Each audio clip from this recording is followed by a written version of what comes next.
Асфалтирана е улицата Тодор Христов Офицерчето во близина на Жаба зграда. Градежните работи викендов се одвиваа со полн интензитет. Асфалт е поставен на 3 улици, како што впрочем беше предвидено во програмата за уредување на градежно земјиште. Според градоначалникот Чадиев, асфалтирските работи на оваа улица доцнеле заради дефект во асфалтната база на изведувачот компанијата Гранит.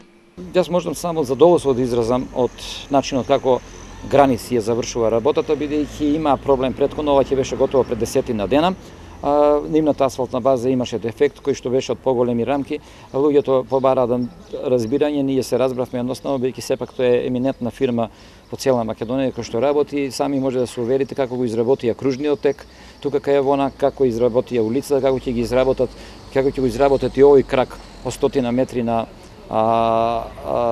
оваа улица. Така да начинот на работење за мене е безпрекорен, следи потоа бележење на улиците. Чадиев викендов направи увид во градежните работи на оваа улица. Асфалтирана е површина од околу 2300 метри квадратни во рамки на проектот за реконструкција на улиците Тодор Христов Офицерчето и Тодор Јанев. Според планот на надлежните, веднаш по завршувањето на овие активности, од денеска продолжуваат градежни работи и во останатите делови од градот. Се работи за 2300 квадрата површина која ќе биде изасфалтирана и е веќе подголем дел изасфалтиран, површина која што е од програмите на Советот на општина Велес, меѓутоа е и од програмата на градоначалникот.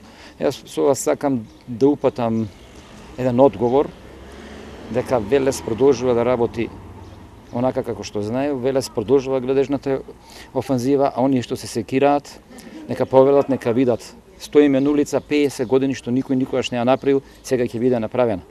Потоа продолжуваме токму со активностите, со зацртаните активности на Советот, да работиме и на другите урбани заедници и местни заедници. Од општина Велес велат дека до крајот на годината предвидено е да биде реализирана реконструкција на повеќе сообраќајници во градот.